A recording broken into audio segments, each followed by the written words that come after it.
Salut les teams, j'espère que vous allez bien. Bienvenue dans ce nouvel épisode sur les autoplagiats. Alors ce que j'appelle autoplagiat, c'est en fait un gars ou une nana qui pompe sa propre œuvre pour en refaire une nouvelle. Alors oui, officiellement c'est pas un plagiat, parce que le plagiat est en termes juridiques la contrefaçon, c'est un vol. Alors là c'est pas un vol puisque c'est un recyclage. Ceux qui font de l'autoplagiat, qui se plagient eux-mêmes, sont en fait souvent considérés comme des gens qui sont en manque d'inspiration. Ou alors ils ont fait un gros succès un jour et ils veulent tenter de resurfer sur ce succès avec un autre morceau très similaire au premier. Comme par exemple Carl Douglas. Vous vous souvenez de Carl Douglas? Mais si je te fais écouter son plus grand succès, c'était Kung Fu Fighting. Écoute.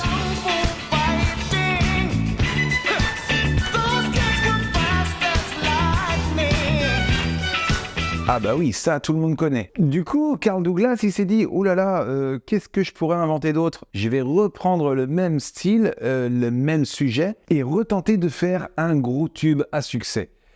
Ou pas. Voici Dance the Kung Fu.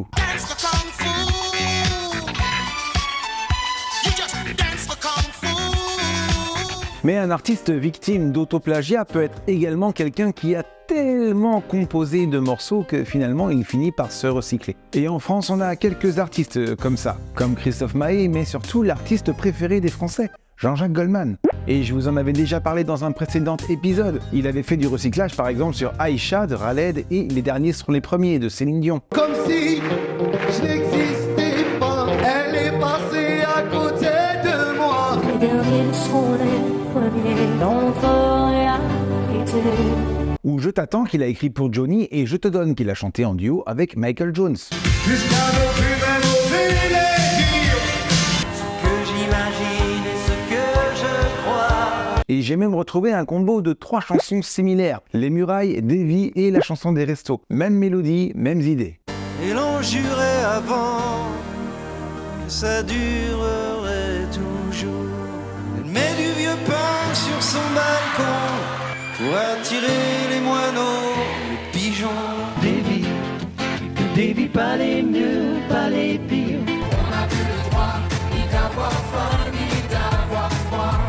Et là dernièrement, on m'a fait part d'une chanson de Céline Dion qui s'appelle Prière païenne et que vous connaissez tous. Je n'oubliais pas impossible, mais ma prière, elle est qu'à moi. Ah non Jean-Jacques, ça a déjà été utilisé dans ta propre chanson Long is the Road.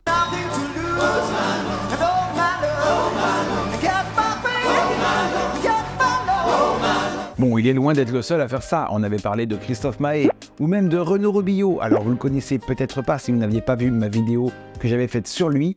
Ce n'est pas un chanteur, c'est un compositeur qui compose pour Slimane, Vita, Kenji, Amel Bent, KPO, etc. Ce qui fait que toutes les chansons qu'on entend actuellement à la radio de tous ces artistes se ressemblent. Mais ça c'est en France, mais aux États-Unis, j'ai trouvé encore mieux. Là-bas, ils avaient Chuck Berry. Et le gars, il compose la plupart de ses chansons par le même riff de guitare en intro. À commencer par le plus connu, Johnny B. Good.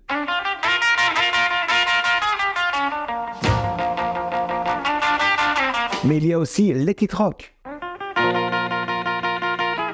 In the heat of the day. Ou Go Bobby Sox.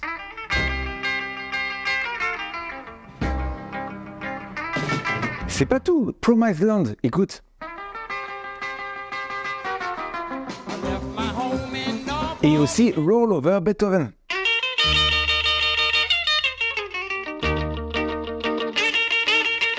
C'est pas des plagiats, c'est juste de l'autoplagiat.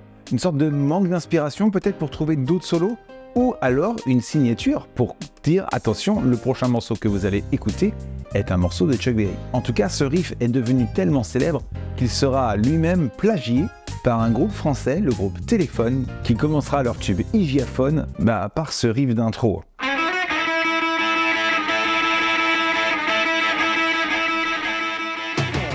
Là, par contre, si Chuck Berry n'est pas crédité sur le morceau, on peut parler de plagiat. Et pour le coup, j'ai vérifié, Chuck Berry n'apparaît pas dans les crédits.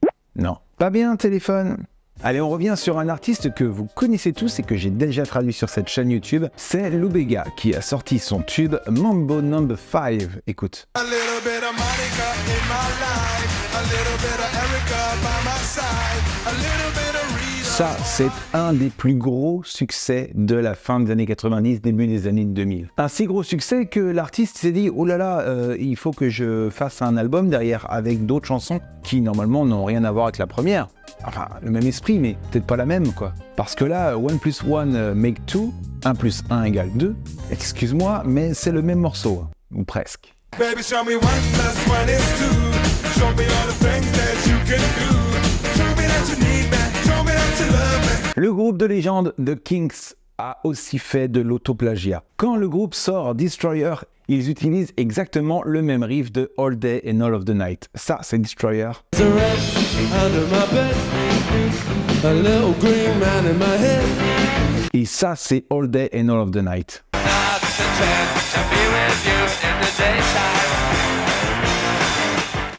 Manque d'inspi, les gars, là. Le groupe Rednex a également fait un gros autoplagiat. Te rappelles-tu de ce morceau sorti en 95, je crois?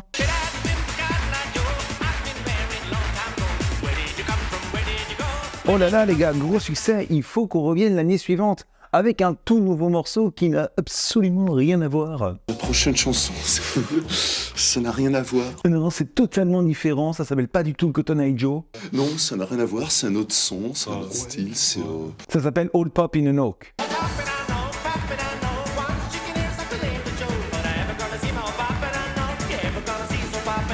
C'est pas foulé, hein. Mais ce qui est fou, c'est que tout le monde peut s'autoplagier sans vraiment s'en rendre compte. Moi, par exemple, j'ai sorti 5 albums, 2 en anglais sous le nom Anacruz et 3 en français sous mon nom Franck Coty. Eh bien, en réécoutant les différents morceaux, j'ai pu reconnaître quelques similitudes entre certains morceaux. Certaines façons de jouer mes accords de guitare, ou certaines mélodies qui peuvent un petit peu se ressembler. C'est le cas par exemple de ma chanson que je vous ai diffusée il y a pas longtemps sur la chaîne, et si tout devait s'arrêter là. Je veux trouver l'idée, mais j'ai plus d'idées pour gagner des abonnés. Qui reprend quelque peu la mélodie d'une ancienne chanson que j'avais écrite dans mon premier album en français, Sors-moi de là. Je veux prendre une bouffée d'oxygène, venue d'un monde irréel. Bah dis donc Franck, va falloir bosser un peu tes inspirations. Avant de continuer la vidéo, je t'invite bien sûr à mettre le petit pouce bleu pour me soutenir et à t'abonner sur la chaîne si ce n'est pas encore fait pour ne pas louper les prochaines vidéos qui arrivent très très bientôt. Et en plus, ça me donne du soutien et de la force pour continuer à vous produire toutes ces vidéos. Bon, bien sûr, comme je vous le disais en début de vidéo, on ne peut pas parler ici de plagiat. Personne ne peut porter plainte contre lui-même. Les auteurs-compositeurs sont propriétaires de leurs œuvres et ont donc le droit d'en faire ou d'en refaire ce qu'ils en veulent. Alors au mieux on peut les accuser de feignants ou en manque d'inspiration, mais sinon c'est souvent un style qui est répété. Évidemment dans la tête et dans l'esprit, dans le talent de l'artiste, il y a les mêmes lignes mélodiques qui reviennent. Bref, il n'y a jamais d'auto-plagiat qui est porté en justice. Enfin... Si. Ben oui, si je dis cette phrase-là, c'est que j'ai un contre-exemple à vous donner. Oui, parce que si vous vendez ou vous léguez vos droits à un éditeur, vous n'êtes plus propriétaire de vos œuvres. C'est l'éditeur qui est propriétaire de l'œuvre et il a le droit de porter plainte contre vous pour plagiat si vous refaites un morceau trop similaire au précédent. Et c'est le cas de John Fogerty, qui a été accusé de plagiat pour un autre morceau composé par lui-même. Et je m'explique. En fait, Fogerty, c'était le chanteur, compositeur, guitariste du groupe Creedence Clearwater Revival, autrement dit le groupe CCR. Et en 1970, le groupe avait sorti Run Through the Jungle.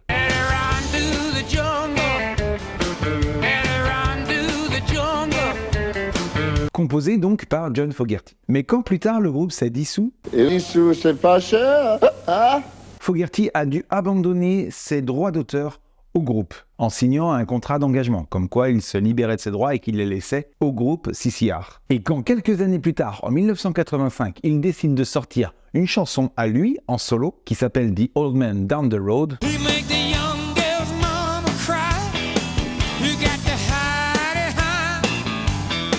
Fantasy Records, le propriétaire des droits de CCR, porte plainte pour plagiat. C'est fou!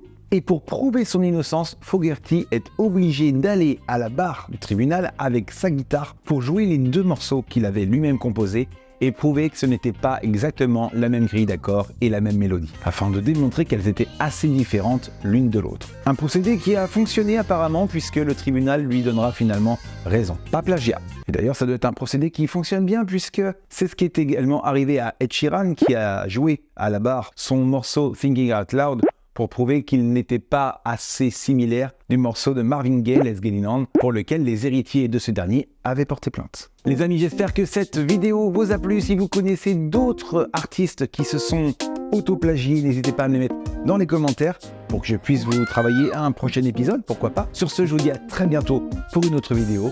C'est quoi qu'on veut? C'est ça qu'on veut. Ciao.